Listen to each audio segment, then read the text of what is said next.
There is nothing more frustrating than dealing with a lead that just won't close. Find out what you should do with tire kickers in your sales process and how to deal with them the right way.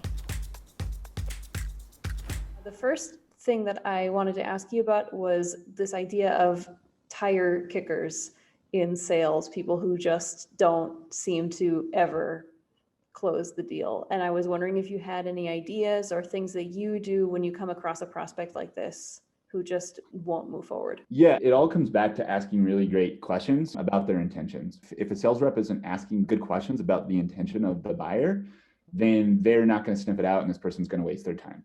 Asking those questions out of the gate, like, what are you trying to do? What are your goals? What are you trying to accomplish? Give me some context of what you're trying to do. This is sales 101, asking these extremely open-ended questions to get the person just to talk. So starting with a good question, what are you trying to accomplish? Why are we talking? And being very straightforward and casual about it. I'll lead almost every one of my calls with, catch me up, give me some context on what you're trying to do, especially for inbound sales, right? Can't do that on outbound sales. That's a really solid question to ask because it puts the talking on the other person so you can get a really clear idea about their intentions. And what the sales rep should do is ask that question and stop talking. Even if there's an awkward silence, they should stop talking and they should just stand there, listen, whatever it is. I find sometimes that it's really helpful to like have something in my hand and fidget with something while I'm just like literally waiting for them to talk. And then while they're talking, continue to do the same thing. Like, I don't want to talk. So ask the good question and put it on them to talk. They should give you enough context. A good sales rep should be able to sniff out if they're a tire kicker or not, right? They're going to be like, well, I'm just starting my search and it's preliminary. And right there, you're like, oh yeah, this is a tire kicker. And based on what they gather from asking that first question and letting them talk until they can't talk anymore, don't say anything until they just spill their guts, they should have a pretty good sense of if they're a tire kicker or not. And if they get a sense that they're a tire kicker, they should come out and address that straight on.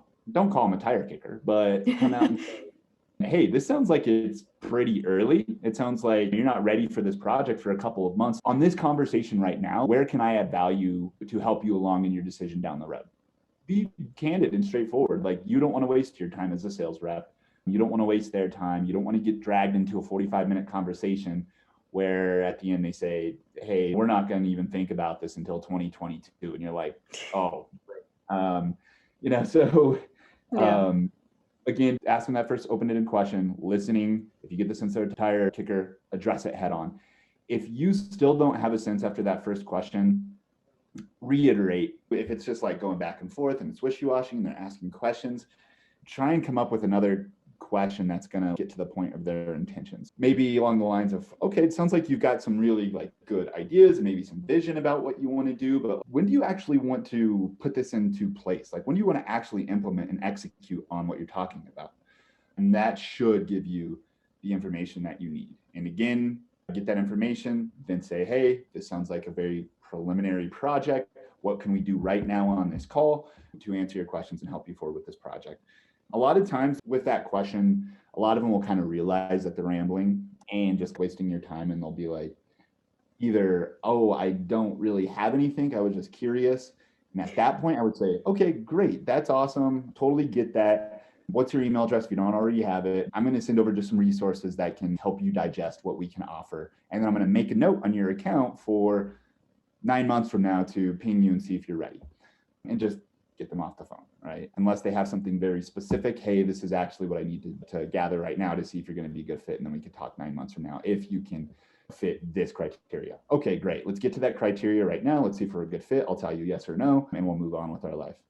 And what kind of content would you send them if you were going to send them like some sort of resource? What would you send them to help them decide? I would typically send them like a really, really trimmed down demo. Like, we have our webinar recording that I would send over and say, hey, like, let's look at our webinar recording. It's 30 minutes. It's going to give you a good idea of all the working parts of our system so that you can see if it fits into what you're trying to do, and gives you an idea of what the interface looks like and if that's going to work for your team.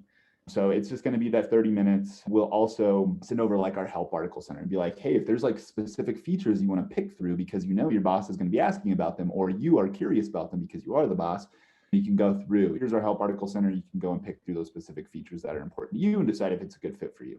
Cool. Yeah, because that gives them all the information that they need and it doesn't waste your time doing a demo for someone that's not ready to buy. Right. And the other thing is you also want to realize if they're a high quality lead or not. Really high quality leads typically are not going to waste your time. They've got better things to do.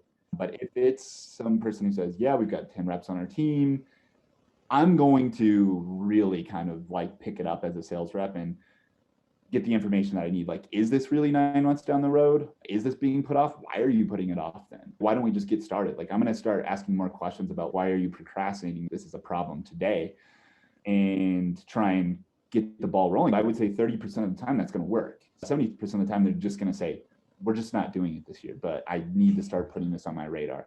Great, that's fine. Well, then I'm definitely going to be following up probably once a month after that. So you want to, again, qualify them on that call. Are they tire kicking? Figure that out. If so, that's fine, but are they a qualified lead or not? If they're not, get them the resources and answers that they need. If they are qualified, ask them additional questions to understand why they're not trying to act today.